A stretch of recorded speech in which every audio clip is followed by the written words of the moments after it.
Story time audio ബുക്സിലേക്ക് എല്ലാവർക്കും സ്വാഗതം. K Sudhakaran എഴുതിയ നോവൽ നീ വരും നേരം.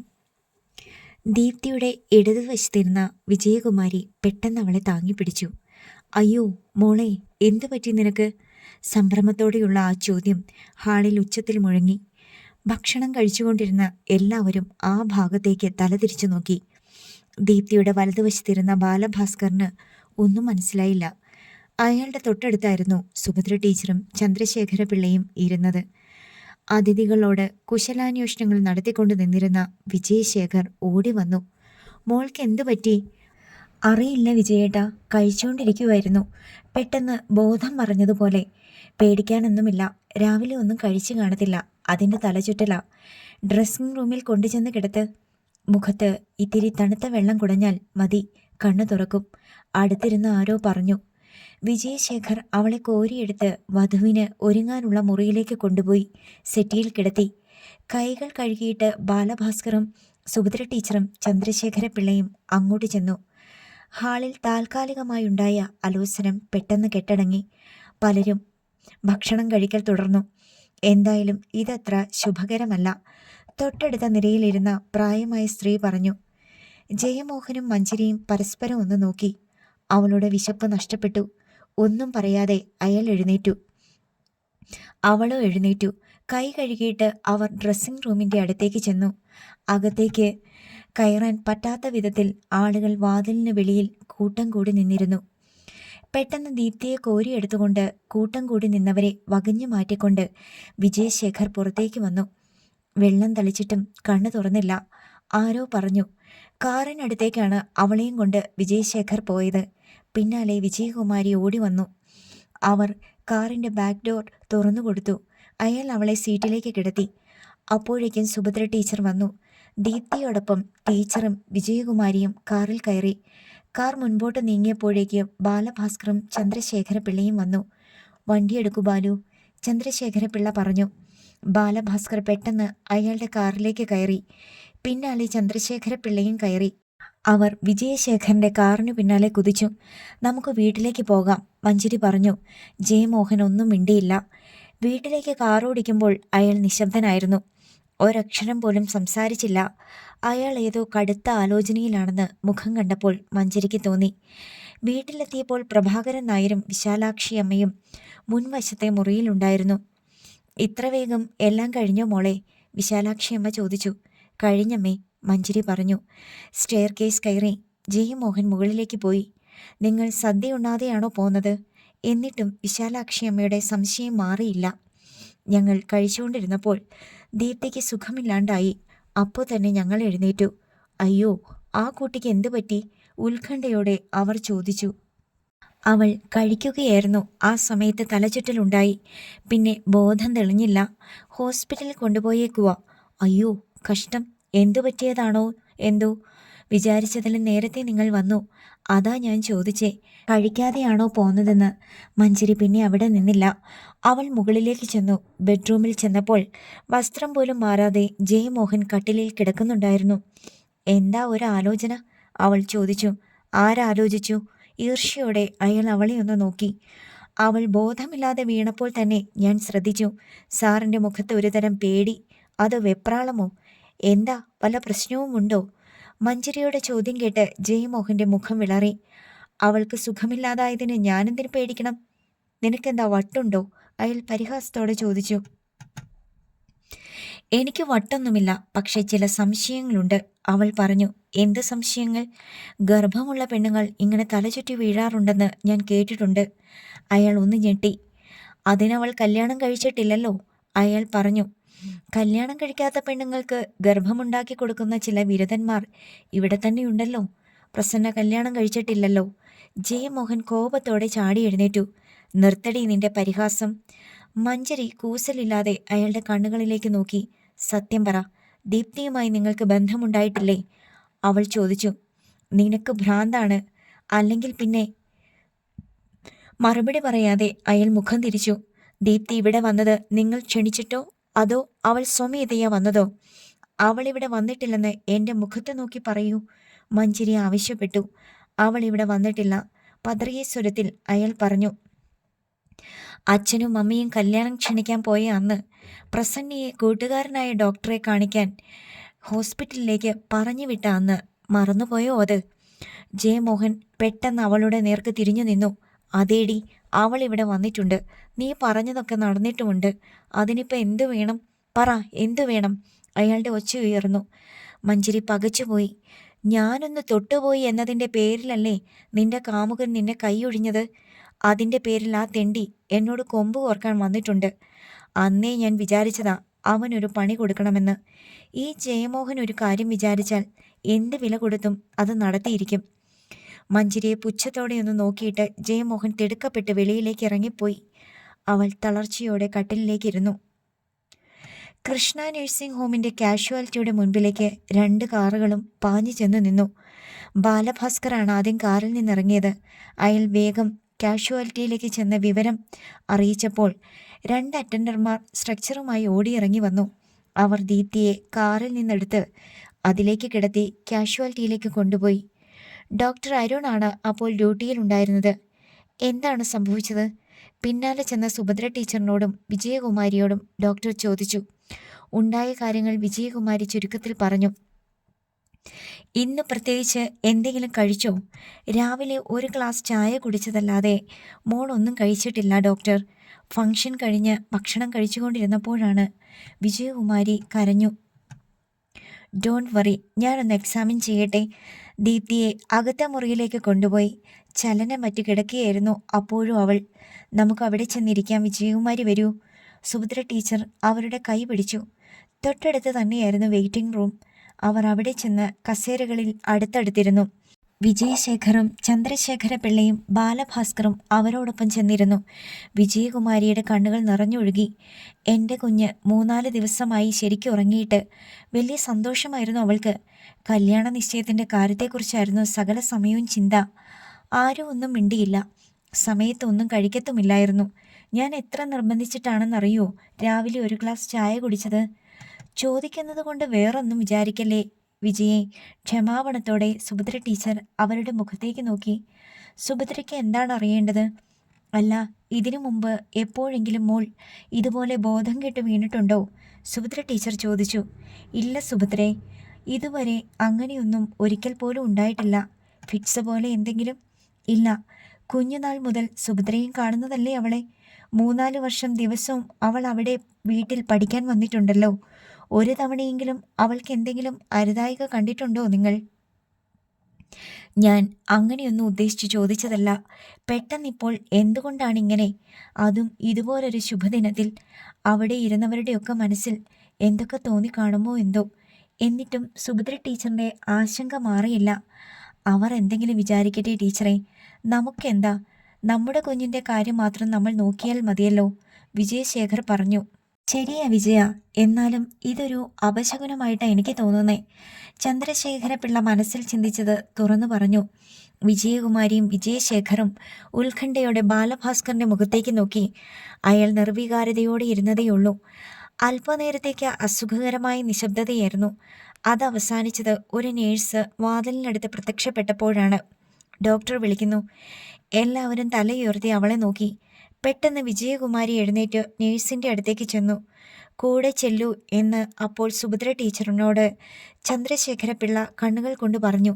ടീച്ചർ വേഗം എഴുന്നേറ്റ് വിജയകുമാരിയോടൊപ്പം ചെന്നു. ഡോക്ടറുടെ മുറിയിൽ അപ്പോൾ വേറെ ആരും ഉണ്ടായിരുന്നില്ല. അദ്ദേഹത്തിൻ്റെ കയ്യിൽ ഒരു കടലാസ് ഉണ്ടായിരുന്നു. പേഷ്യൻറ്റിൻ്റെ ആരാ? വിജയകുമാരിയും സുഭദ്ര ടീച്ചറിനെയും കണ്ട് അദ്ദേഹം ചോദിച്ചു. ഞാൻ അമ്മയാണ്, വിജയകുമാരി പറഞ്ഞു. മറ്റേയാളോ? ഞാനോ അമ്മയാണ്, സുഭദ്ര ടീച്ചർ പറഞ്ഞു. 2 പേരും ഇരിക്കൂ. എതിർവശത്തുണ്ടായിരുന്ന കസേരകളിൽ അവർ ആകാംക്ഷയോടെ ഇരുന്നു. വെളുത്തു മലിഞ്ഞ് കണ്ണട വച്ച ചെറുപ്പക്കാരനായിരുന്നു ഡോക്ടർ അരുൺ. ഇന്നെന്തോ ഫംഗ്ഷൻ ഉണ്ടായിരുന്നു അല്ലേ? ഡോക്ടർ ചോദിച്ചു. അതെ, അവളുടെ വിവാഹ നിശ്ചയമായിരുന്നു ഇന്ന്. അത് കഴിഞ്ഞ് ഭക്ഷണം കഴിച്ചുകൊണ്ടിരുന്നപ്പോഴാണ് അവൾക്ക് പെട്ടെന്ന്. ഓ, അങ്ങനെയാണെങ്കിൽ എനിക്ക് സത്യം പറയാതിരിക്കാൻ പറ്റില്ലല്ലോ. She is carrying. അസുഖമൊന്നുമില്ല. ഡോക്ടർ എന്താ പറഞ്ഞത്? മനസ്സിലാകാത്തതുപോലെ വിജയകുമാരി ചോദിച്ചു. പക്ഷേ കാര്യം മനസ്സിലായി സുഭദ്ര ടീച്ചർ ഞെട്ടലോടെ കേട്ടത് ഉറപ്പാക്കാൻ ഡോക്ടറെ നോക്കി. അവൾ ഗർഭിണിയാണ്, ഡോക്ടർ അരുൺ പറഞ്ഞു. വിജയകുമാരി നടുങ്ങിപ്പോയി. ഡോക്ടർ എന്തായി പറയുന്നത്? അവളുടെ മാരേജ് കഴിഞ്ഞിട്ടില്ല. ടെസ്റ്റ് ചെയ്തതിൽ എന്തെങ്കിലും തെറ്റ് സംഭവിച്ചു കാണും. എൻ്റെ മോൾ ഒരിക്കലും ഇവിടുത്തെ ലാബിൽ ചെയ്ത ടെസ്റ്റിൽ എന്തെങ്കിലും പിശക് പറ്റിയിട്ടുണ്ടെന്ന് എനിക്ക് തോന്നുന്നില്ല. നിങ്ങൾക്ക് എന്തെങ്കിലും സംശയമുണ്ടെങ്കിൽ വേറെ എവിടെയെങ്കിലും നോക്കാവുന്നതാണ്. പെട്ടെന്ന് സുഭദ്ര ടീച്ചർ എഴുന്നേറ്റു. ഒരക്ഷരം പോലും പറയാതെ അവർ ഡോക്ടറുടെ ഡ്യൂട്ടി റൂമിൽ നിന്നിറങ്ങി വെയിറ്റിംഗ് റൂമിലേക്ക് ചെന്നു. എന്താ സുഭദ്രേ, എന്തു പറഞ്ഞു ഡോക്ടർ? ടീച്ചറെ കണ്ട് ചന്ദ്രശേഖര പിള്ള എഴുന്നേറ്റു. സാർ ഇങ്ങോട്ട് വന്നേ, മോനും വന്നേ, വിളറിയ മുഖത്തോടെ സുഭദ്ര ടീച്ചർ ആവശ്യപ്പെട്ടു. വിജയശേഖറിന് ഒന്നും മനസ്സിലായില്ല. സുഭദ്ര ടീച്ചർ കാഷ്വാലിറ്റിയിൽ നിന്നിറങ്ങി തിടുക്കത്തിൽ അവരുടെ കാറിനടുത്തേക്ക് ചെന്നു. എന്താണ് സംഭവിച്ചതെന്ന് പിടികിട്ടാതെ ചന്ദ്രശേഖര പിള്ളയും ബാലഭാസ്കറും പിന്നാലെ ചെന്നു. അമ്മേ, ഒന്ന് നിന്നേ, എന്താണ് കാര്യമെന്ന് പറഞ്ഞിട്ട് ബാലഭാസ്കർ പിന്നാലെ വിളിച്ചു. സുഭദ്ര ടീച്ചർ പെട്ടെന്ന് തിരിഞ്ഞു നിന്നു. നമുക്ക് ഈ കല്യാണം വേണ്ട. കല്യാണം വേണ്ടെന്നോ? നീ എന്താണ് സുഭദ്രയെ പറയുന്നത്? ചന്ദ്രശേഖര പിള്ള വിശ്വാസം വരാതെ അവരെ നോക്കി. അതെ, കാര്യമൊക്കെ വീട്ടിൽ ചെന്നിട്ട് പറയാം. വണ്ടിയെടുക്കൂ ബാലു. 3 പേരും കാറിൽ കയറി അപ്പോൾ തന്നെ പോയി. വീട്ടുമുറ്റത്തേക്ക് കാർ വന്നു നിന്നപ്പോൾ കാർത്തിയായനിയമ്മ മുൻവശത്ത് കാത്തു നിൽക്കുന്നുണ്ടായിരുന്നു. ഓഡിറ്റോറിയത്തിൽ നിന്ന് ഹോസ്പിറ്റലിലേക്ക് അവരെ ആരും കൊണ്ടുപോയില്ല. ഓട്ടോ പിടിച്ച് ഒടുവിൽ വീട്ടിലേക്ക് പോരുകയായിരുന്നു. കാറിൽ നിന്ന് ആദ്യം ഇറങ്ങിയത് വിജയശേഖറാണ്. പിന്നാലെ ബാക്ക് സീറ്റിൽ നിന്ന് വിജയകുമാരിയും ദീപ്തിയും ഇറങ്ങി. കാർത്തിയായനിയമ്മ മുറ്റത്തിറങ്ങിച്ചെന്ന് ദീപ്തിയുടെ കൈ പിടിച്ചു. അമ്മൂമ്മ അങ്ങ് പേടിച്ചു പോയി മോളെ. എന്താ നിനക്ക് പറ്റിയേ? ഇപ്പം കണ്ടിട്ട് എൻ്റെ കുഞ്ഞിനൊരു കുഴപ്പവുമില്ല. ഡോക്ടർ എന്ത് പറഞ്ഞു മോളെ? അവൾക്ക് വയറിന് നല്ല സുഖമില്ലമ്മേ, അല്ലാതെ വേറെ കുഴപ്പമൊന്നുമില്ല. മോൾക്ക് നല്ല ക്ഷീണമുണ്ട്, പോയി കിടന്നോട്ടെ. ദീപ്തിയെ അമ്മൂമ്മയിൽ നിന്ന് വിജയകുമാരി രക്ഷപ്പെടുത്തി. ദീപ്തി തളർച്ചയോടെ അവളുടെ മുറിയിലേക്ക് നടന്നു. പിന്നാലെ ചെല്ലണമെന്ന് കാർത്തിയായനിയമ്മയ്ക്ക് ആഗ്രഹമുണ്ടായിരുന്നെങ്കിലും വിജയകുമാരിയെ പേടിച്ച് പോയില്ല. താനിങ്ങോട്ട് വന്നേ, വിജയശേഖർ വിജയകുമാരിയോട് പറഞ്ഞു. അയാൾ അവരെ ബെഡ്റൂമിലേക്ക് കൂട്ടിക്കൊണ്ടുപോയി വാതിലടച്ചു. ഇനി നാണം കെടാൻ ബാക്കിയൊന്നുമില്ല. ഹോസ്പിറ്റലിലായി പോയി, അല്ലെങ്കിൽ അവിടെ വെച്ച് ഞാൻ അവളെ അടിച്ചു കൊന്നേനെ. ഉള്ളിൽ അമർത്തി വെച്ചിരുന്ന ക്ഷോഭം മുഴുവൻ അയാളുടെ ഹൃദയത്തിൽ നിന്ന് പുറത്തേക്ക് കുതിച്ചു. എന്ത് നാണം കെട്ടെന്നാ? അവർ 3 പേരും ഒഴിച്ച് വേറെ ആരും ഒന്നും അറിഞ്ഞിട്ടില്ലല്ലോ. ഇനിയൊട്ട് അറിയാനും പോകുന്നില്ല, വിജയകുമാരി പ്രഖ്യാപിച്ചു. എന്നാലും ഇനി ഈ കല്യാണം നടക്കുമോ? വിജയേട്ടനൊന്ന് സമാധാനത്തോടെ ഇരിക്കാമോ? ബാലഭാസ്കർ പോകുന്നെങ്കിൽ പോട്ടെ, പക്ഷേ വേറെ ഒന്നാന്തര ആൺപിള്ളേരുണ്ട്.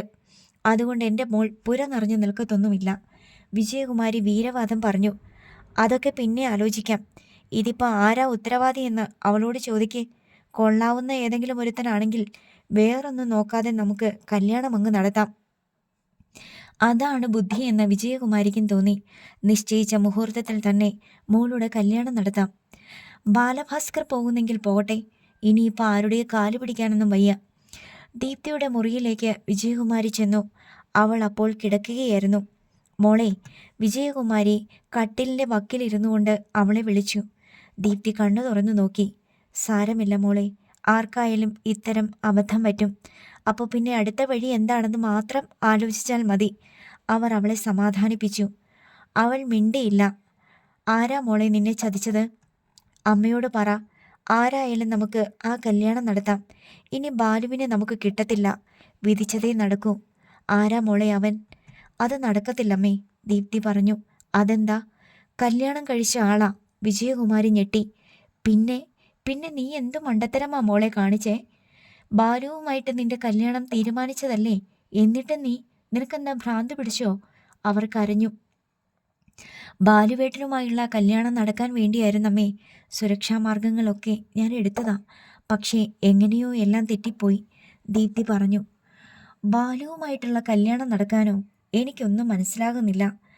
മഞ്ജരിയുമായുള്ള കല്യാണത്തിൽ നിന്ന് പിന്മാറാൻ പോവുകയാണെന്ന് ജയമോഹൻ സാർ പറഞ്ഞപ്പോൾ സാറിനെ കൊണ്ട് ആ തീരുമാനത്തിൽ നിന്ന് മാറ്റാൻ വേണ്ടി സാർ ആവശ്യപ്പെട്ടപ്പോൾ. ജയമോഹനാണോ നിന്നെ? വിശ്വാസം വരാതെ വിജയകുമാരി അവളെ നോക്കി. അതേ എന്ന അർത്ഥത്തിൽ അവൾ തലകുലുക്കി. അച്ഛൻ പറഞ്ഞത് ആരായാലും അവനെ കൊണ്ട് നിന്റെ കല്യാണം നടത്തിക്കാമെന്ന. ഇനി അതെങ്ങനെ പറ്റും? അവൾ ചോദിച്ചു. പറ്റും, അവളെ ഡൈവോഴ്സ് ചെയ്താൽ അയാളോട് നീ പറഞ്ഞാൽ കേൾക്കത്തില്ലേ?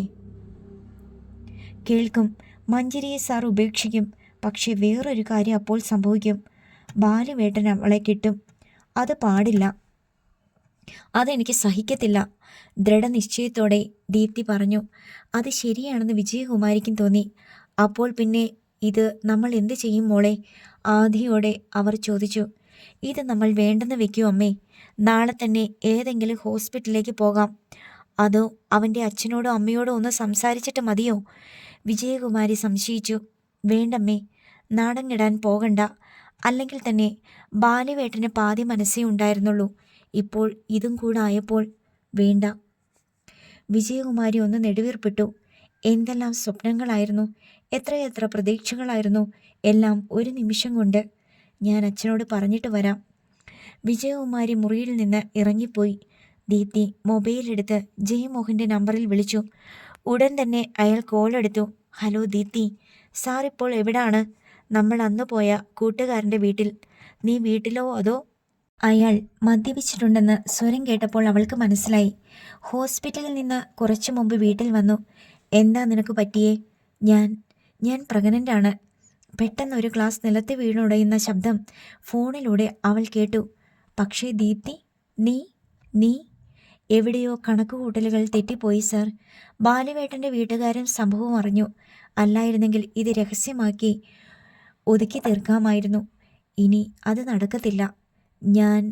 ഞാൻ സ്വപ്നത്തിൽ പോലും വിചാരിക്കാത്ത കാര്യങ്ങളാണ്. ഞാൻ നിന്നെ കല്യാണം കഴിക്കാൻ ദീപ്തി. ഒരു കാരണവശാലും വിഷമിക്കേണ്ട. അയാൾ പറഞ്ഞു. വേണ്ട സർ, അതൊന്നും ശരിയാവത്തില്ല. ഡൈവോഴ്സ് കിട്ടാൻ 1 കൊല്ലമെങ്കിലും എടുക്കും. അതിനു മുമ്പ് ഞാൻ പ്രസവിക്കും.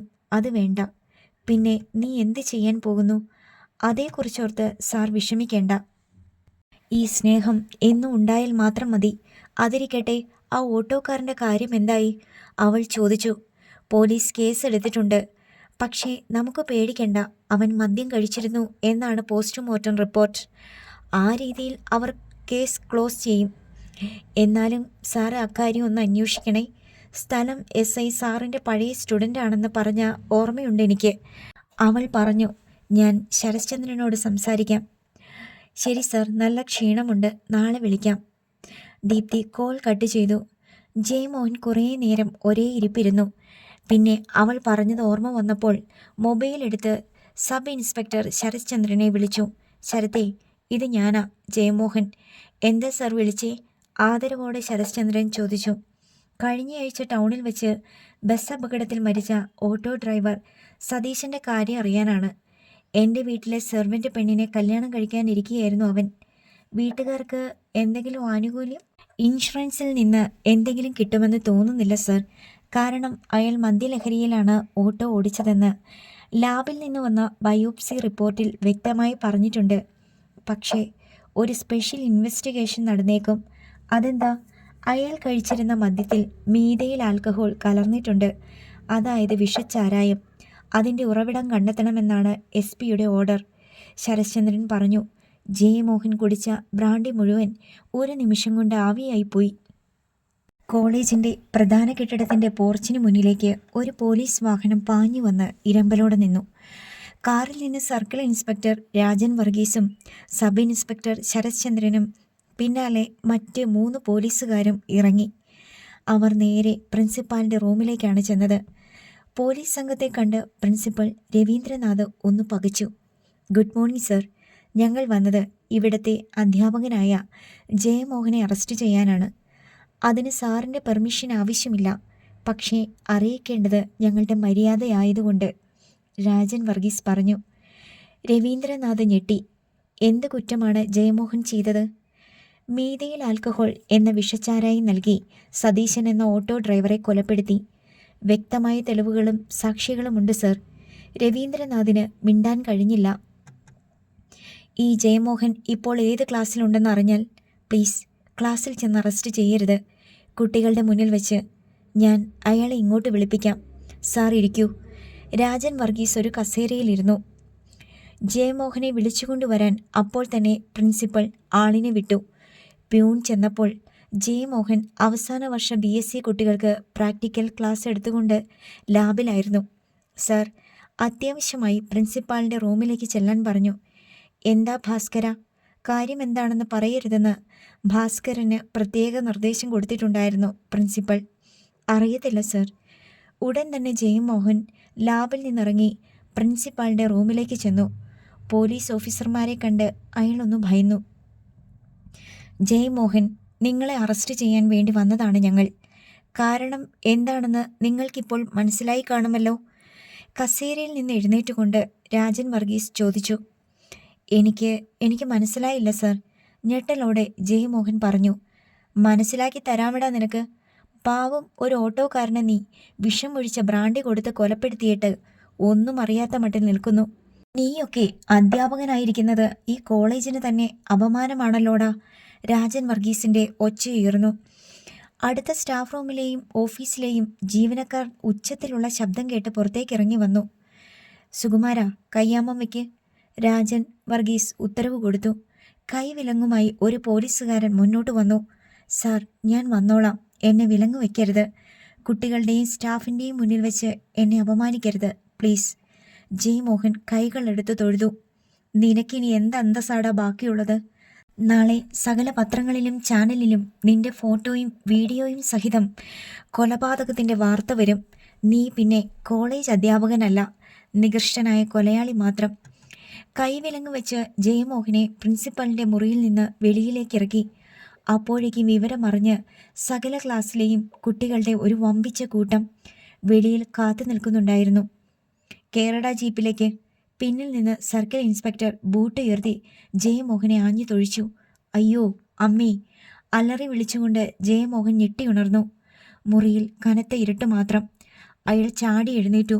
കിടക്കയിലിരുന്ന് ശ്വാസം കിട്ടാതെ അണച്ചു. കണ്ടത് ഒരു ദുസ്വപ്നമായിരുന്നെന്ന് അപ്പോഴാണ് അയാൾ ആശ്വാസത്തോടെ മനസ്സിലാക്കിയത്. ജയമോഹൻ്റെ തൊണ്ട വരണ്ടു, നാവുണങ്ങി. അയാൾ എഴുന്നേറ്റ് ലൈറ്റിട്ടു. രാത്രിയിൽ കുടിക്കാനുള്ള വെള്ളം മേശപ്പുറത്ത് വെച്ചിട്ടുണ്ടായിരുന്നു. അയാൾ കുപ്പിയെടുത്ത് അടപ്പ് തുറന്ന് വായിലേക്ക് കമഴ്ത്തി. ഒരു കുപ്പി വെള്ളം മുഴുവൻ കുടിച്ചു തീർന്നിട്ടും അയാളുടെ പരവേശത്തിന് ശമനമുണ്ടായില്ല. ഭാഗ്യത്തിന് മഞ്ജരി മുറിയിലില്ല. അവൾ താഴത്തെ ബെഡ്റൂമിലാണ് ഉറക്കം. അച്ഛനെയും അമ്മയെയും ബോധ്യപ്പെടുത്താൻ ഉറങ്ങാറാവുമ്പോൾ മുകളിലേക്ക് കയറി വരും.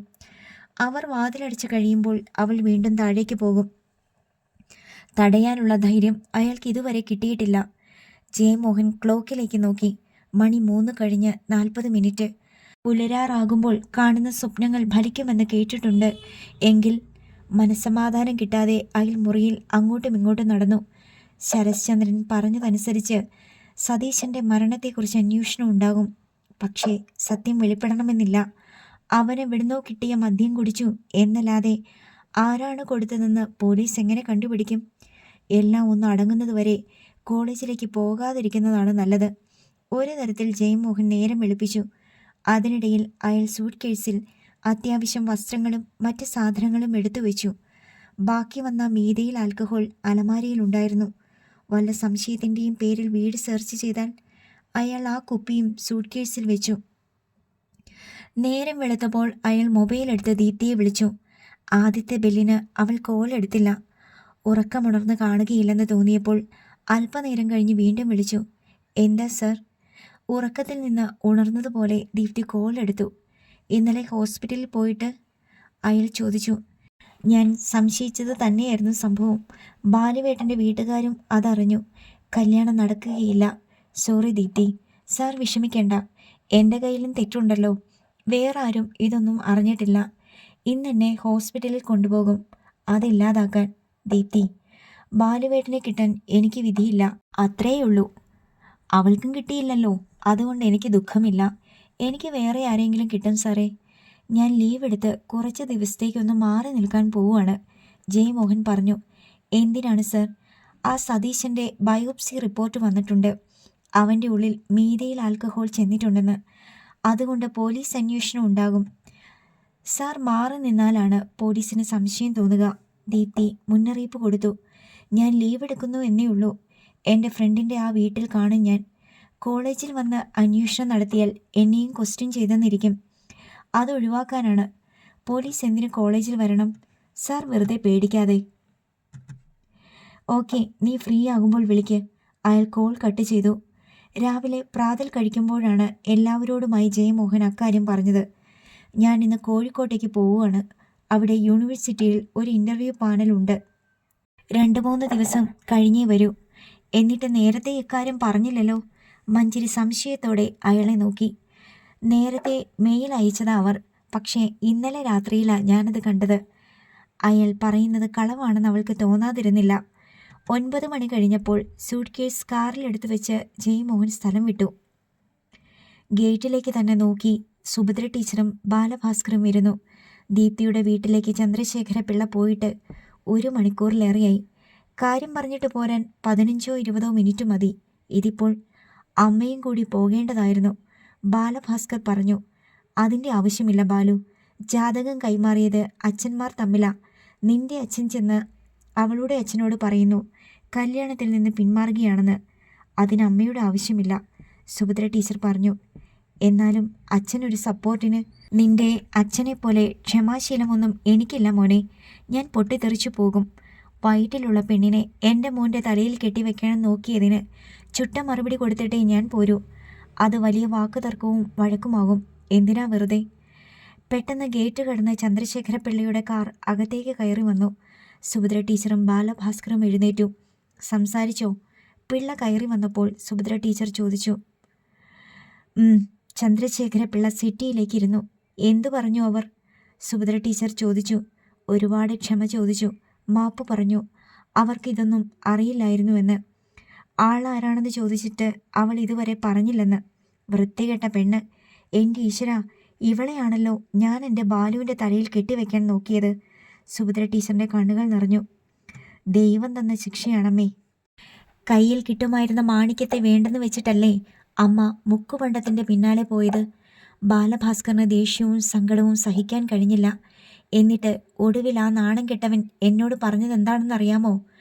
ആരും ഇതൊന്നും അറിയത്തില്ലെന്നും രഹസ്യമായി അവരത് ഇല്ലാതാക്കാമെന്നും ചന്ദ്രശേഖര പിള്ള പറഞ്ഞു. എന്നിട്ട് വിശ്വാസം വരാതെ സുഭദ്ര ടീച്ചർ ചോദിച്ചു. ഇത്രയുമായിട്ട് ഇനി കല്യാണം മുടങ്ങിയാൽ അത് നമ്മൾ 2 കൂട്ടർക്കും മാനക്കേടല്ലേ എന്നും അറിവില്ലാതെ അവൾ ചെയ്തു പോയ തെറ്റ് പൊറുക്കണമെന്നും. ഛീ, അവളുടെ മുഖത്തേക്ക് ആട്ടിയില്ലേ സാറ്? കോപം സഹിക്കവയ്യാതെ സുഭദ്ര ടീച്ചർ ചോദിച്ചു. എച്ചിൽ ഭക്ഷിക്കുന്ന ഏർപ്പാട് ഞങ്ങളുടെ കുടുംബത്തിലില്ലെന്ന് മാത്രം പറഞ്ഞിട്ട് ഞാനിങ്ങ് പോന്നു. സംസ്കാരമില്ലാത്തവരോട് സംസാരിച്ചിട്ട് എന്ത് ഫലം സുഭദ്രേ? അപ്പോഴാണ് ഗേറ്റിന് വെളിയിൽ ഒരു ഓട്ടോറിക്ഷ വന്ന് നിന്നത്. അവർ 3 പേരും തല തിരിച്ചു നോക്കി. ഓട്ടോയിൽ നിന്ന് വിലാസിനിയാണ് ഇറങ്ങിയത്. അനിയ, ഒരു 2 മിനിറ്റ്, ഞാനിപ്പോൾ വരാം. ഓട്ടോ ഡ്രൈവറോട് പറഞ്ഞിട്ട് വിലാസിനി ഗേറ്റ് തുറന്ന് അകത്തേക്ക് കയറി ചെന്നു. ബാലഭാസ്കറിനും ചന്ദ്രശേഖര പിള്ളയ്ക്കും സുഭദ്ര ടീച്ചർക്കും അവരുടെ വരവിൻ്റെ ഉദ്ദേശം മനസ്സിലായില്ല. എന്താ ടീച്ചറെ പതിവില്ലാതെ? സുഭദ്ര ടീച്ചർ സൗഹൃദഭാവത്തിൽ തിരക്കി. പതിവില്ലാത്തത് കാണുമ്പോൾ വരാതിരിക്കാൻ പറ്റുമോ സുഭദ്രേ? കാര്യങ്ങളൊക്കെ ഞാൻ അറിഞ്ഞു. അപ്പോൾ ഇവിടെ വന്ന് 2 വാക്ക് പറഞ്ഞില്ലെങ്കിൽ എനിക്ക് മനസ്സമാധാനം കിട്ടില്ല. എന്താ വലിയമ്മേ? ബാലഭാസ്കർ ഉത്കണ്ഠയോടെ ചോദിച്ചു. നിന്റേത് നല്ല മനസ്സാ മോനെ, എനിക്കറിയാം. എൻ്റെ മഞ്ചരി മോളെ നിന്റെ അച്ഛനും അമ്മയും വേണ്ടെന്ന് വെച്ചിട്ടും അവളെ വേണമെന്ന് പറഞ്ഞ് നീ വന്നില്ലേ? അതൊന്നും ഞാൻ മറന്നിട്ടില്ല. നിന്റെ അച്ഛനും അമ്മയും കൂടി നിശ്ചയിച്ചുറപ്പിച്ച കല്യാണത്തിൻ്റെ ഗതി ഇപ്പോഴെന്തായി? ഞങ്ങൾക്ക് തെറ്റുപറ്റിപ്പോയി വിലാസിനി ടീച്ചറെ. ചന്ദ്രശേഖര പിള്ള കുറ്റസമ്മതം നടത്തി. എൻ്റെ മോളെ നിങ്ങൾക്കൊക്കെ നന്നായിട്ട് അറിയാമായിരുന്നു. അവളുടെ സ്വഭാവത്തെക്കുറിച്ച് യാതൊരു സംശയവും നിങ്ങൾക്കില്ലായിരുന്നു. എന്നിട്ടും ആ ജയമോഹൻ അവളോടെന്തോ അപമര്യാദ കാണിച്ചു എന്നറിഞ്ഞപ്പോഴേക്ക് അവളെക്കുറിച്ച് നിങ്ങൾക്ക് സംശയമായി. നിങ്ങൾ അവനെ മാത്രം വിശ്വസിച്ചു. ചന്ദ്രശേഖര പിള്ളയുടെ തല കുനിഞ്ഞു. അവൻ ശുദ്ധ തെമ്മാടിയാണെന്ന് അറിഞ്ഞുകൊണ്ട് തന്നെയാണ് എൻ്റെ മോൾ അവൻ്റെ മുന്നിൽ കഴുത്ത് നീട്ടിക്കൊടുത്തത്. എന്തിനാണെന്നറിയാമോ? വിലാസിനി ചോദിച്ചു. സുഭദ്ര ടീച്ചർക്കും ചന്ദ്രശേഖര പിള്ളയ്ക്കും കാര്യം മനസ്സിലായില്ല. മോൾക്കിനി ജീവിതത്തിൽ കല്യാണമേ വേണ്ടെന്ന് ശപഥം ചെയ്തതാണവൾ. എന്തെങ്കിലും മഞ്ചരിയുടെ കല്യാണം നടന്നാലേ ഞാനും കല്യാണം കഴിക്കൂ എന്ന് ബാലുമോനും തീരുമാനമെടുത്തു. അതൊന്നും നിങ്ങൾക്കറിയില്ല സുഭദ്രേ. ബാലഭാസ്കറിൻ്റെ നേർക്ക് സുഭദ്ര ടീച്ചർ നോക്കി. അയാൾ മെല്ലെ മുഖം കുനിച്ചു. മകൻ്റെ വിവാഹം നടന്നു കാണാൻ നിങ്ങൾക്ക് 2 പേർക്കും എത്രമാത്രം ആഗ്രഹമുണ്ടെന്ന് എൻ്റെ മോൾക്കറിയാമായിരുന്നു. നിങ്ങൾക്ക് ആ സന്തോഷം കിട്ടാൻ വേണ്ടി മാത്രമാണ് അവൾ ജയമോഹനുമായുള്ള ആ കല്യാണത്തിന് സമ്മതിച്ചത്. ആർക്കും ഒന്നും മിണ്ടാനില്ലായിരുന്നു. വിവാഹം കഴിഞ്ഞിട്ടും എൻ്റെ മഞ്ചരി മോൾ ഇന്നും കന്യകയായിട്ട് തന്നെയാണ് ജീവിക്കുന്നത്. അവൾ അവനെ തീണ്ടാപ്പാടകലെ നിർത്തിയിരിക്കുകയാണ്. അന്യ സ്ത്രീകളുമായി ഇപ്പോഴും അവന് ശാരീരിക ബന്ധമുണ്ട്. അത്തരമൊരു ഭർത്താവിന് അവളെ സ്പർശിക്കാൻ പോലും അവകാശമില്ലെന്നാണ് അവളുടെ നിലപാട്. നേരിയതിൻ്റെ തുമ്പുയർത്തി വിലാസിന് കണ്ണീരൊപ്പി. ഇത്രയും വന്ന് പറയണമെന്ന് തോന്നി. അതുകൊണ്ട് മാത്രമാണ് ഞാൻ വന്നത്. വിഷമിക്കേണ്ട ആരും. ബാലുമോന് നല്ലൊരു പെൺകുട്ടിയെ കിട്ടും. ദൈവം തന്നെയാണ് ഈ കല്യാണം മുടക്കിയതെന്ന് വിചാരിച്ചാൽ മതി. വിലാസിനി കൂടുതലൊന്നും പറയാതെ ഇറങ്ങി നടന്നു. അവർ ഓട്ടോയിൽ കയറി പോകുന്നത് നോക്കി ചന്ദ്രശേഖരപിള്ളയും സുഭദ്ര ടീച്ചറും സ്തബ്ധരായി നിന്നു. രണ്ടുപേരോടും എനിക്കൊരു കാര്യം പറയാനുണ്ട്. ദയവ് ചെയ്ത് എനിക്ക് വേണ്ടി ഇനിയൊരു കല്യാണം ആലോചിക്കരുത്. എനിക്കിനി അങ്ങനെയൊരു ജീവിതമില്ല.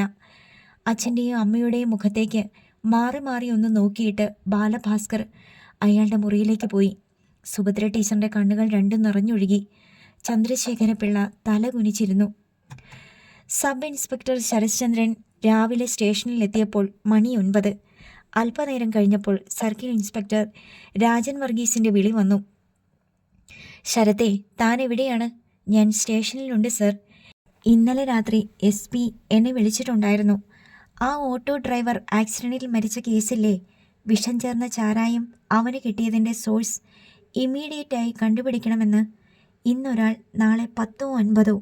മദ്യദുരന്തം ഉണ്ടാകാൻ പാടില്ലല്ലോ, രാജൻ വർഗീസ് പറഞ്ഞു. ശരിയാണ് സർ. എവിടെ തുടങ്ങണമെന്ന് എനിക്കൊരു ഐഡിയയും ഇല്ലടോ.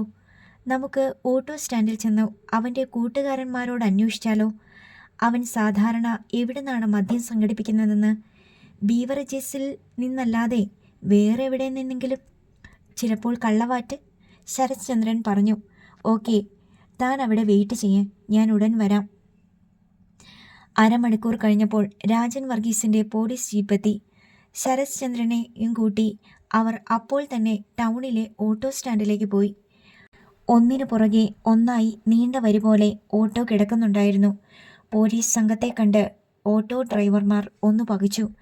അവരോട് സംസാരിച്ചപ്പോൾ പ്രേമനും കണ്ണനുമാണ് സതീശൻ്റെ അടുത്ത സുഹൃത്തുക്കൾ എന്ന് ശരത്ചന്ദ്രന് മനസ്സിലായി.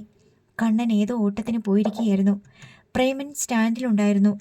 കറുത്ത് മെലിഞ്ഞ ഒരു 25കാരൻ. പോലീസ് ജീപ്പിനടുത്തേക്ക് വിളിച്ചു വരുത്തിയാണ് ശരത്ചന്ദ്രനും രാജൻ വർഗീസും അവനോട് കാര്യങ്ങൾ ചോദിച്ചറിഞ്ഞത്. അവനെങ്ങനെ പതിവായി കുടിക്കാറില്ല സർ. ചില ദിവസം ഓട്ടം കൂടുതലുണ്ടെങ്കിൽ ഞങ്ങൾ 3 പേരും കൂടെ ഷെയർ ഇട്ട് ഒരു ഫുൾ ബോട്ടിൽ മേടിക്കും. രാത്രിയിൽ അത് കഴിച്ചിട്ടാണ് വീട്ടിലേക്ക് പോകുന്നത്. എവിടുന്നാ ബോട്ടിൽ മേടിക്കുന്നത്? രാജൻ വർഗീസ് ചോദിച്ചു. ബീവറേജസിൽ നിന്നാണ്. ബ്രാൻഡിയോ റമ്മോ അതോ? ബ്രാൻഡിയ സാറേ. റം കുടിച്ചാൽ അവന് രാവിലെ വലിയ തലവേദനയായിരിക്കും. ബീവറേജസിൽ നിന്നല്ലാതെ വേറെ എവിടെന്നെങ്കിലും അവന് മദ്യം കിട്ടാറുണ്ടോ? ശരത്ചന്ദ്രൻ ചോദിച്ചു. ഇല്ല സാറേ. ചിലപ്പം എനിക്കോ കണ്ണനോ മിലിറ്ററി സാധനം കിട്ടും. ഞങ്ങൾക്ക് ചില പരിചയക്കാരുണ്ട്. മരിച്ച അന്നുച്ചയ്ക്ക് സതീശൻ മദ്യപിച്ചിട്ടുണ്ടായിരുന്നു, ശരത്ചന്ദ്രൻ ഓർമ്മിപ്പിച്ചു. ആരോ അവന് കൊടുത്തതാ. ചിലപ്പോൾ ഓട്ടത്തിന് വിളിച്ച ആരെങ്കിലും. അന്നുച്ചയ്ക്ക് അവൻ ഓട്ടത്തിന് പോയപ്പോൾ താനുണ്ടായിരുന്നോ സ്റ്റാൻഡിൽ? ഉണ്ടായിരുന്നു. മനക്കപ്പാടം വരെ പോവുക ഒരാളെ കാണാനാണ്. കുറച്ച് പൈസ കിട്ടാനുണ്ട് എന്ന് പറഞ്ഞിട്ട് അവൻ പോയേ. പിന്നീട് അവനെ കാണുന്നത്. പ്രേമൻ്റെ തൊണ്ടയിടറി. ആരാണ് അവന് പൈസ കൊടുക്കാനുള്ളതെന്ന് അവൻ പറഞ്ഞില്ലേ? രാജൻ വർഗീസ് ചോദിച്ചു. ഇല്ല സാറേ, പക്ഷേ അവൻ പുതിയ ഒരു വണ്ടി മേടിക്കാൻ പോവുകയാണെന്ന് ഞങ്ങളോടെല്ലാം പറഞ്ഞിട്ടുണ്ട്. രാജൻ വർഗീസും ശരത്ചന്ദ്രനും പിന്നെ മനക്കപ്പാടത്തേക്കാണ് പോയത്. അവിടെ വരെ പോയിട്ട് പ്രയോജനമൊന്നുമില്ലെന്ന് അവർക്കറിയാമായിരുന്നു. മീഥൈൽ ആൽക്കഹോൾ ഈ ടൗണിൽ ഒരു കാര്യത്തിനും ആരും ഉപയോഗിക്കാൻ ഒരു സാധ്യതയുമില്ല സർ.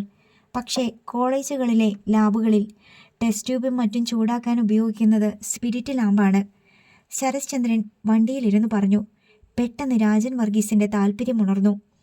സ്പിരിറ്റ് ലാമ്പ് കത്തിക്കാൻ ഉപയോഗിക്കുന്നത് മീഥൈൽ ആൽക്കഹോൾ ചേർത്ത സ്പിരിറ്റാണല്ലേ?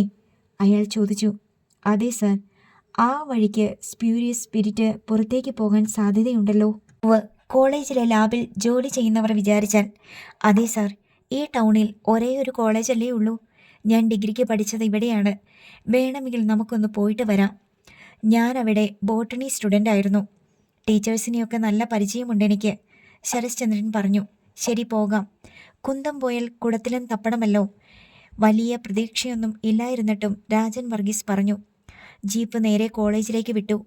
ഇപ്പോഴാ സർ ഞാൻ വേറൊരു കാര്യം ഓർത്തത്. ബോട്ടണി ഡിപ്പാർട്ട്മെൻറ്റിലെ ജയമോഹൻ സാർ എൻ്റെ അധ്യാപകനാ. ഇന്നലെ സാർ എന്നെ വിളിച്ചിട്ടുണ്ടായിരുന്നു ആ ഓട്ടോ ഡ്രൈവറുടെ കാര്യം അറിയാൻ. സാറിൻ്റെ വീട്ടിലെ വേലക്കാരി പെണ്ണിനെ കല്യാണം കഴിക്കാനിരിക്കുമായിരുന്നു അവൻ. ഓ, അങ്ങനെയൊരു സംഭവമുണ്ടോ? രാജൻ വർഗീസിന് അത്ഭുതമായി. സാറിനോട് ചോദിച്ചാൽ അവനെക്കുറിച്ച് കൂടുതൽ വിവരങ്ങൾ നമുക്ക് കിട്ടിയേക്കും. വേണമെങ്കിൽ ആ പെണ്ണിനോടും സംസാരിക്കാം. അവന് വല്ല ശത്രുക്കളുമുണ്ടോ എന്നറിയാമല്ലോ. അത് ശരിയാണ്. കോളേജ് ഗേറ്റിൻ്റെ സമീപത്തുള്ള കാർ പാർക്കിംഗ് ഏരിയയിൽ ചെന്ന് ജീപ്പ് നിന്നു. വണ്ടിയിൽ നിന്നിറങ്ങി ശരശ്ചന്ദ്രനോടൊപ്പം രാജൻ വർഗീസ് ബോട്ടണി ഡിപ്പാർട്ട്മെൻറ്റിലേക്ക് നടന്നു. പ്രൊഫസർ സുചിത്ര ബാലകൃഷ്ണൻ്റെ മുറിയിലേക്കാണ് അവർ ആദ്യം ചെന്നത്. പ്രൊഫസർ അവരെ കണ്ടൊന്ന് അമ്പരന്നു. പേടിക്കണ്ട ടീച്ചർ, ഞങ്ങളൊരു കേസ് അന്വേഷിക്കാൻ കോളേജിൽ വന്നതാ. ടീച്ചറെ ഒന്ന് കണ്ടിട്ട് പോകാമെന്ന് വിചാരിച്ചു, ശരത്ചന്ദ്രൻ അറിയിച്ചു. അത്രയേ ഉള്ളോ? സത്യത്തിൽ ഞാൻ പേടിച്ചുപോയി. ശരത്ത് അമ്പലപ്പുഴയിലല്ലായിരുന്നോ? ഇവിടേക്കെന്നാ വന്നത്? 2 മാസം കഴിഞ്ഞു. എനിക്ക് ജയമോഹൻ സാറിനെയും ഒന്ന് കാണണം. സാർ ക്ലാസ്സിലാണോ? ജയമോഹൻ ഇന്നു മുതൽ ഒരാഴ്ചത്തേക്ക് ലീവാണല്ലോ. വീട്ടിൽ കാണുമോ? കാണുമെന്ന് തോന്നുന്നില്ല. ഈ അടുത്ത സമയത്താ ജയമോഹൻ്റെ മാരേജ് കഴിഞ്ഞത്. വൈഫുമൊത്ത് എവിടെയൊക്കെയോ ഹണിമൂണിന് പോവുകയാണെന്നാ ഇന്ന് രാവിലെ വിളിച്ചു പറഞ്ഞത്. നിരാശയോടെ രാജൻ വർഗീസിൻ്റെ മുഖത്തേക്ക് ശരശ്ചന്ദ്രൻ ഒന്ന് നോക്കി. അയാൾ ഗൗരവഭാവത്തിൽ നിന്നതേയുള്ളൂ. ശരി ടീച്ചർ, പോകുന്നേ, കാണാം. അയാൾ പ്രൊഫസറുടെ റൂമിൽ നിന്ന് ഇറങ്ങി. അയാളുടെ വീട്ടിൽ ചെന്നാൽ ആ വേലക്കാരി പെണ്ണിനെ കാണാൻ പറ്റില്ലേ? രാജൻ വർഗീസ് ചോദിച്ചു. പറ്റും, നമുക്കൊന്ന് പോയി നോക്കാം. താഴത്തെ നിലയിലെ നീണ്ട വരാന്തയിലൂടെ 2 പേരും സംസാരിച്ചു കൊണ്ട് വരുമ്പോഴാണ് എതിരെ അറ്റൻഡർ ശശാങ്കൻ വന്നത്. ഇൻസ്പെക്ടർമാരെ കണ്ട് അയാൾ ഒന്ന് പരിങ്ങി. എങ്ങോട്ടെങ്കിലും ഒന്ന് മാറി നിൽക്കാനുള്ള സൗകര്യമോ സമയമോ കിട്ടിയതുമില്ല. അടുത്തു വന്നപ്പോഴാണ് ശശാങ്കനെ ശരത്ചന്ദ്രൻ തിരിച്ചറിഞ്ഞത്. എന്താ ചേട്ടാ, ഓർമ്മയുണ്ടോ? പുഞ്ചിരിയോടെ ശരത്ത് ചോദിച്ചു. അപ്പോഴാണ് ശശാങ്കൻ ആളെ മനസ്സിലായത്. അയ്യോ, ഇതാരെ, ശരത് സാറോ? പെട്ടെന്ന് പിടികിട്ടിയില്ല. സാറെന്താ ഇവിടെ? സന്തോഷത്തോടെ ശശാങ്കൻ ചോദിച്ചു. ജയമോഹൻ സാറിനെ ഒന്ന് കാണാൻ വന്നതാ. അപ്പോഴാ അറിഞ്ഞത് സാർ ഒരാഴ്ചത്തേക്ക് ലീവാണെന്ന്. ആ ഓട്ടോക്കാരൻ്റെ കാര്യം ചോദിക്കാനാണോ സാറേ? ശശാങ്കൻ്റെ ചോദ്യം കേട്ട് ശരത്ചന്ദ്രനും രാജൻ വർഗീസും ഒന്ന് അത്ഭുതപ്പെട്ടു. അതെന്താ ശശാങ്കൻ ചേട്ടൻ അങ്ങനെ ചോദിച്ചത്? അപകടമുണ്ടാകുന്നതിൻ്റെ തലേന്ന് സാറിനെ കാണാൻ അവൻ ഇവിടെ കോളേജിൽ വന്നിട്ടുണ്ടായിരുന്നു. സതീശനോ? ജയമോഹൻ സാറിനെ കാണാനോ? രാജൻ വർഗീസിന് വിശ്വാസം വന്നില്ല. അതെ സാറേ, എന്നോട് അവൻ വന്ന് ചോദിച്ചേ. സാർ ക്ലാസ്സിലാണെന്ന് ഞാനാ പറഞ്ഞത്. ബെല്ലടിച്ച് ക്ലാസ്സിൽ നിന്ന് വരുമ്പോൾ കാണാമെന്ന് ഞാൻ പറഞ്ഞതാ. പക്ഷേ അത് കേൾക്കാതെ അവൻ നേരെ ക്ലാസ്സിലേക്ക് പോയി. എന്തിനാ സതീശൻ ജയമോഹൻ സാറിനെ കാണാൻ വന്നത്? ശരത്ചന്ദ്രൻ ചോദിച്ചു. അറിയത്തില്ല സാറേ. സാർ ഒന്നും പറഞ്ഞില്ലേ അതേക്കുറിച്ച്? ഇല്ല, പക്ഷേ സാർ വലിയ വിഷമത്തിലായിരുന്നു. അന്ന് പിന്നെ ഞങ്ങൾ ആരോടും കാര്യമായി മിണ്ടിയതേയില്ല. രാജൻ വർഗീസും ശരത്ചന്ദ്രനും പരസ്പരം ഒന്ന് നോക്കി. ഞങ്ങൾ വന്നത് വേറൊരു കാര്യം അറിയാനാ ശശാങ്ക. ഞങ്ങൾക്ക് കുറച്ച് സ്പിരിറ്റ് വേണം. സ്പിരിറ്റ് ലാബിൽ ഉപയോഗിക്കാനാ. കെമിസ്ട്രി ലാബിൽ ചെന്നാൽ കിട്ടുമോ? ശരത്ചന്ദ്രൻ ചോദിച്ചു. സാറിന് സ്പിരിറ്റ് വേണമെങ്കിൽ ഞാൻ തരാം. ഞങ്ങളുടെ സ്റ്റോർ റൂമിലുണ്ട്, ശശാങ്കൻ പറഞ്ഞു. നിങ്ങൾക്ക് അതെവിടുന്നാ കിട്ടുന്നത്? കെമിസ്ട്രി ഡിപ്പാർട്ട്മെൻറ്റുകാർ മേടിക്കും, എന്നിട്ട് ഞങ്ങൾക്ക് തരും. കഴിഞ്ഞയാഴ്ച 4 ലിറ്ററിൻ്റെ ഒരു കന്നാസ് നിറയെ സ്പിരിറ്റ് ഞങ്ങൾക്ക് കിട്ടി. ഇതുവരെ സീൽ പൊട്ടിച്ചിട്ട് പോലുമില്ല. ആരും അറിയാതെ അത് എടുക്കാൻ പറ്റുമോ ഇയാൾക്ക്? അത് കുറ്റകരമല്ലേ? രാജൻ വർഗീസ് ചോദിച്ചു. അതിപ്പോൾ ലാബിലെ ആവശ്യത്തിന് എടുത്തതാണെന്ന് പറയും. ജയമോഹൻ സാറിന് കുറച്ച് വേണമെന്ന് പറഞ്ഞായിരുന്നു. പെട്ടെന്ന് ശരത്ചന്ദ്രനും രാജൻ വർഗീസും ജാഗരൂകരായി. എന്നാണ് പറഞ്ഞത്? കഴിഞ്ഞയാഴ്ചയാ. ചൊവ്വാഴ്ചയോ ബുധനാഴ്ചയോ? ചൊവ്വാഴ്ചയല്ലേ ആ സതീശൻ ഇവിടെ വന്നത്? അതെ. ശരത്ചന്ദ്രൻ മെല്ലെ ശശാങ്കൻ്റെ ചുമലിൽ കൈവച്ചു. നമുക്ക് സ്റ്റോർ റൂം വരെയൊന്ന് പോയാലോ? ആ സ്പിരിറ്റ് ഞങ്ങൾക്കൊന്ന് കാണണം ശശാങ്ക. ശശാങ്കൻ 2 പേരെയും സ്റ്റോർ റൂമിലേക്ക് കൊണ്ടുപോയി. BSc-കാരുടെ ലാബിനോട് ചേർന്ന അടച്ചിട്ട ഒരു മുറിയായിരുന്നു സ്റ്റോർ. വാതിൽ തുറന്നപ്പോൾ തന്നെ ഫോർമാലിൻ്റെയും രാസവസ്തുക്കളുടെയും ഗന്ധം അനുഭവപ്പെട്ടു. ശശാങ്കൻ ഭിത്തിയിലെ സ്വിച്ചിൽ വിരലമർത്തി ലൈറ്റിട്ടു. മൂലയ്ക്ക് വെച്ചിരുന്ന സ്റ്റീൽ അലമാര തുറന്നു. നടുവിലെ തട്ടിൽ 4 ലിറ്ററിൻ്റെ വെള്ള നിറത്തിലുള്ള കന്നാസ് ഉണ്ടായിരുന്നു. അയ്യോ, ഇതിൻ്റെ സീൽ പൊട്ടിച്ചിരിക്കുവാണല്ലോ. ജയമോഹൻ സാർ എപ്പോഴോ വന്ന് ഒഴിച്ചെടുത്തോണ്ട് പോയിട്ടുണ്ട്, ശശാങ്കൻ പറഞ്ഞു. ശരത്ചന്ദ്രൻ ആ കന്നാസ് സൂക്ഷ്മമായി പരിശോധിച്ചു. 1/2 ലിറ്ററോളം സ്പിരിറ്റ് അതിൽ നിന്ന് നഷ്ടപ്പെട്ടിരുന്നു. സബ് ഇൻസ്പെക്ടർ ശരത്തും സർക്കിൾ ഇൻസ്പെക്ടർ രാജൻ വർഗീസും പരസ്പരം ഒന്ന് നോക്കി. അർദ്ധഗർഭമായൊരു നോട്ടമായിരുന്നു അത്. ജയമോഹൻ സാർ അല്ലാതെ വേറെ ആരെങ്കിലും വന്ന് സ്പിരിറ്റ് കൊണ്ടുപോയതായിക്കൂടെ? ശരത് ചന്ദ്രൻ ചോദിച്ചു. ടീച്ചർമാരാരും സ്റ്റോർ റൂമിലേക്ക് വരത്തില്ല സാറേ. പിന്നെ സുഭാഷ് സാറും ജയമോഹൻ സാറുമാ. സുഭാഷ് സാർ അനിയത്തിയുടെ കല്യാണം പ്രമാണിച്ച് ഒരാഴ്ചയായി ലീവിലാ, ശശാങ്കൻ പറഞ്ഞു. അതായത് കന്നാസ് തുറന്ന് സ്പിരിറ്റ് എടുത്തത് ഒന്നുകിൽ ജയമോഹൻ സാർ അല്ലെങ്കിൽ ശശാങ്കൻ. ശശാങ്കൻ്റെ കണ്ണുകളിലേക്ക് ഉറ്റുനോക്കിക്കൊണ്ടാണ് ശരത്ചന്ദ്രൻ അത് പറഞ്ഞത്. അയ്യോ, ഞാനല്ല സാറേ, എനിക്കെന്തിനാ സ്പിരിറ്റ്? അയാൾ ഭയം കൊണ്ട് വിടർന്ന കണ്ണുകളോടെ പറഞ്ഞു. പിന്നെ ജയമോഹൻ സാറിന് എന്തിനാ സ്പിരിറ്റ്? അറിയത്തില്ല സാറേ, പക്ഷേ 3-4 ദിവസം മുമ്പ് ഇവിടെ സ്പിരിറ്റ് ഉണ്ടോയെന്ന് ജയമോഹൻ സാർ ചോദിച്ചായിരുന്നു. ശരത്ചന്ദ്രൻ ഒന്ന് അമർത്തി മൂളി. അവർ 3 പേരും സ്റ്റോർ റൂമിൽ നിന്ന് വെളിയിലേക്ക് ഇറങ്ങി. ആ ഓട്ടോ ഡ്രൈവർ സതീശൻ ഇവിടെ വന്നത് താൻ കണ്ടായിരുന്നോ? രാജൻ വർഗീസ് ചോദിച്ചു. ഞാൻ ഡിപ്പാർട്ട്മെൻറ്റിൽ ഉണ്ടായിരുന്നു സാറേ. അയാൾ എന്നോടാ വന്ന് ജയമോഹൻ സാറിൻ്റെ കാര്യം ചോദിച്ചത്. ഞാൻ പറഞ്ഞു, ഇപ്പോൾ കാണാൻ പറ്റത്തില്ല, ക്ലാസ് കഴിഞ്ഞ് വരട്ടേന്ന്. അയാൾ ദാ ആ തൂണിൽ ചാരി നിൽക്കുന്നത് കണ്ടേച്ചാ ഞാൻ കോളേജിൻ്റെ ഓഫീസിലേക്ക് പോയേ, ശശാങ്കൻ പറഞ്ഞു. എന്തിനാ സതീശൻ വന്നതെന്ന് തനിക്കറിയാമോ?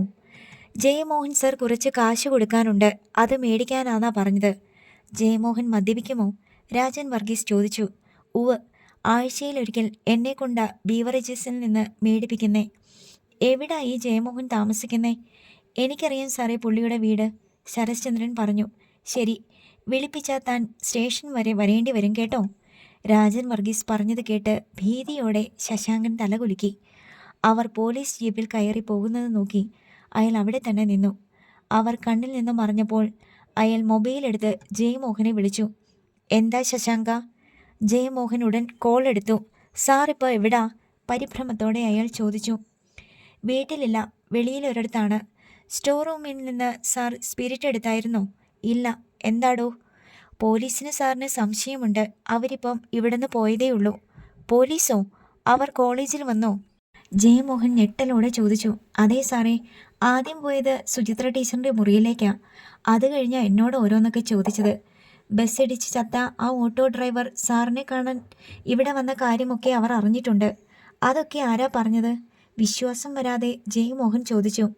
ഇവിടെ പണ്ട് പഠിച്ച ശരത്ചന്ദ്രൻ ഇല്ലേ സാറേ, അയാളാ ഇപ്പോഴിവിടുത്തെ SI. അയാളും ഉണ്ടായിരുന്നു സർക്കിളിൻ്റെ കൂടെ. അവർ വേറെ എന്തൊക്കെ ചോദിച്ചു? കന്നാസിൽ നിന്ന് കാണാതായ സ്പിരിറ്റ് ഞാനാണോ എടുത്തതെന്ന് ചോദിച്ചു. ഞാൻ പറഞ്ഞു ഞാനല്ലെന്ന്. പെട്ടെന്ന് ജയമോഹൻ നിശബ്ദനായി. അവരിവിടുന്ന് സാറിൻ്റെ വീട്ടിലേക്കാ പോയത്, ശശാങ്കൻ പറഞ്ഞു. ആണോ? പതറിയ സ്വരത്തിൽ ജയമോഹൻ ചോദിച്ചു. സാറിൻ്റെ വീടെവിടാന്ന് സർക്കിൾ ചോദിച്ചു. എനിക്കറിയാമെന്ന് അന്നേരം ശരത്ചന്ദ്രനാ പറഞ്ഞത്. ജയമോഹൻ ഒന്നും മിണ്ടിയില്ല. സാറേ, അയാളുടെ ശബ്ദം കേൾക്കാതായപ്പോൾ ശശാങ്കൻ വിളിച്ചു. അപ്പോഴേക്ക് കോൾ കട്ടായി കഴിഞ്ഞിരുന്നു. അടുത്ത ഭാഗം നാളെ.